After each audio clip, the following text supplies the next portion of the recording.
Water. What flashes into your mind with a word? An experience? A romance? Growing food? The ocean?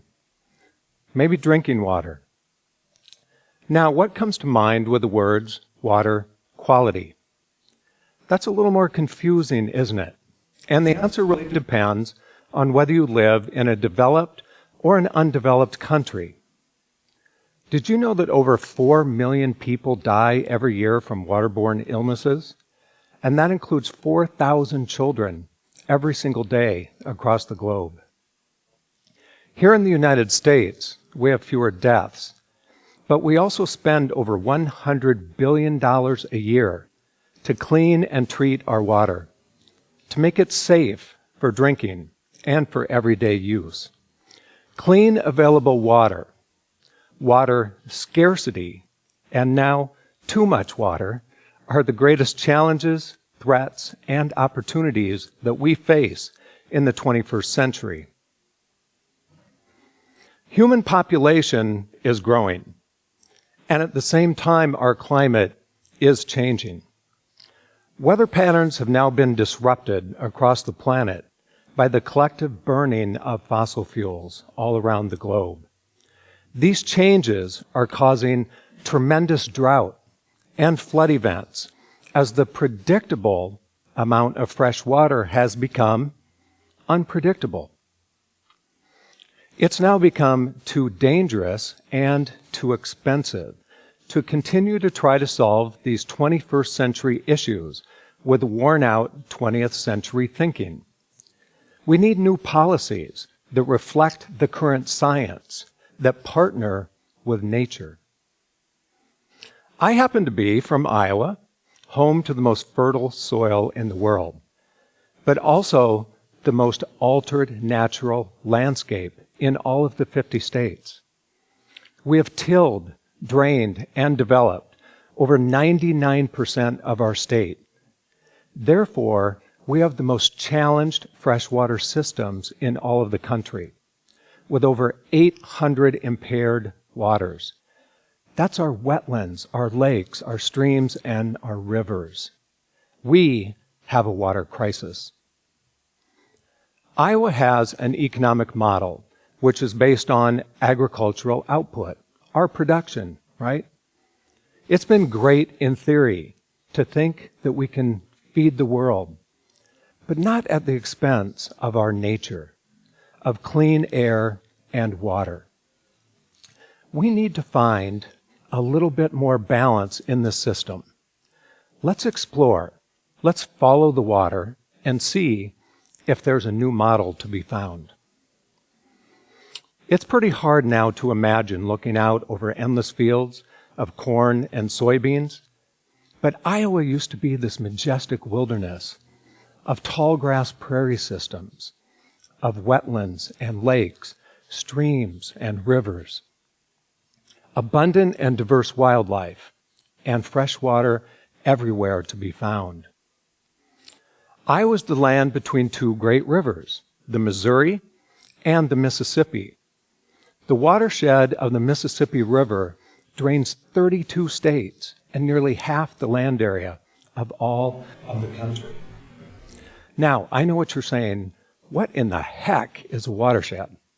Well, basically, it's just a land area that channels snowmelt and rainfall into streams and rivers, and eventually to an outflow point. So think of into a lake, or into another river system, or eventually the ocean. Or think of being in a bathtub, maybe with some dirty water, and you just pull the plug, and out it goes, right? So here in Iowa, we have 52 smaller watersheds. I happen to live in one of these smaller watersheds in the northwest corner of Iowa. It's an area that straddles 2 counties on the Iowa-Minnesota border. Within the smaller watershed lives a unique water quality community at the Iowa Great Lakes. Yes, the Iowa Great Lakes. These unique bodies of water were formed when the receding glacier carved out the prairie some 14,000 years ago. These are natural glacial lakes. The 8 lakes form a tightly bonded lakes region, which locals just call Okoboji. At Okoboji, we work very hard within our local watershed to maintain very high water quality levels, because we understand very clearly that this is the key to our economic success. At Okoboji, we get very concerned when severe thunderstorms dump excessive rainfall onto our landscape and into our watershed. Our waters then become directly threatened by reckless urban and lakeshore development, and also by unchecked agricultural runoff, which includes tremendous amounts of soil loss. Along with washing away our precious soils, the water's carrying excess nutrients, which can cause massive algae blooms, which damage recreational opportunities, not just here in the lakes area, but all across Iowa. Added together, all of these threats can degrade quickly, very quickly, our water quality in our beautiful lakes. And this continues downstream throughout most of the rivers in the state. And the sad part of this entire story is that it all ends up dumping into the Mississippi River and then continues downstream, remember, to that outlet point, now the Gulf of Mexico, where now the damage is to the ocean ecosystem and to Gulf Coast tourism and also to the fishing industry by creating this huge hypoxic, low oxygen dead zone. Nothing can really live there.